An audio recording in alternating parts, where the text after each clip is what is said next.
C'est quoi un social media planner?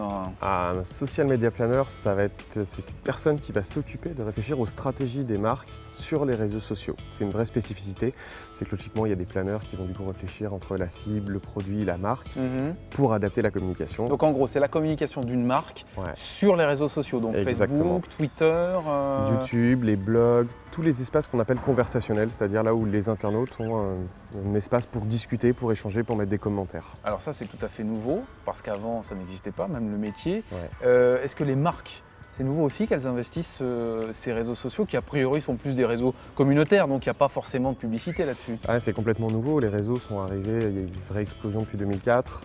2007-2008, tout le monde a commencé à vraiment s'y intéresser. Les marques se sont dit, puisqu'il y a des utilisateurs en France et dans le monde, typiquement un Facebook avec plus de 900 millions d'utilisateurs, un peu plus de 25 millions en France, se sont dit il y a sûrement quelque chose à faire et donc se sont dit comment aujourd'hui implanter on va dire la vie d'une marque sur des réseaux qui pour le coup sont communautaires, donc logiquement dédiés à des utilisateurs. Alors on sait qu'en général les internautes sont un peu réfractaires à la publicité, surtout sur ce genre de médias-là.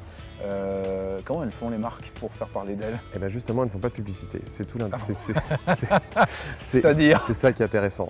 Toute l'idée justement sur les réseaux, c'est comme on ne fait pas de la publicité parce que ce sont des réseaux d'utilisateurs, une marque va se transformer en ce qu'on appelle une marque sociale, c'est-à-dire qu'elle va venir s'imbriquer dans la vie de l'utilisateur, elle va venir lui donner des petits conseils, elle va venir l'amuser, elle va l'occuper sur ses temps, on va dire, de détente. Les réseaux sociaux sont aujourd'hui logiquement des temps de détente. C'est très insidieux en fait finalement. C'est-à-dire qu'on fait on reçoit la pub sans vraiment s'en apercevoir. Exactement, c'est pour ça qu'on dit que c'est pas de la publicité. Parce que justement, il n'y a pas un message publicitaire en soi, c'est un vrai message qui vient aider l'utilisateur. Après, l'utilisateur est toujours maître de suivre ou non une marque. Alors, c'est un nouveau métier, l'Internet évolue, même les réseaux sociaux évoluent constamment. Comment on fait pour suivre le mouvement? Et bien justement, il faut être toujours en veille, il faut toujours être en écoute par rapport à ces internautes qui changent. Grosso modo, aujourd'hui, on se dit qu'un utilisateur sur les réseaux va changer à peu près tous les 6 mois. Typiquement, pour prendre un chiffre qui est sorti cette semaine, c'est les utilisateurs de Twitter étaient très peu jusqu'à présent des adolescents. Et depuis peu, il y a de plus en plus d'adolescents qui y vont, tout simplement parce que sur Facebook, ils y retrouvent leurs parents et ils y retrouvent, on va dire, leurs membres de la famille. Cible. Exactement. Donc du coup, pour s'échapper de la sphère parentale, pour s'échapper de ces sphères-là, ils vont sur de nouveaux réseaux. Est-ce que ça peut se retourner contre la marque?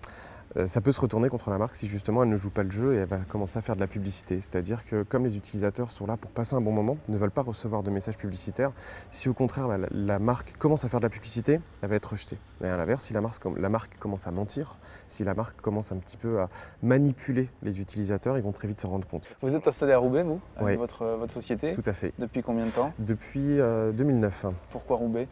Parce qu'il y a un berceau du numérique sur Roubaix.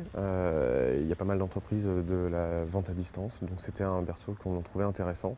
Et puis la première société que j'avais déjà était déjà sur Roubaix, donc je me suis dit autant continuer sur cette belle lignée. I love Roubaix finalement. C'est un petit peu ça, et je défends du coup le slogan de l'Office du tourisme avec le I love Roubaix.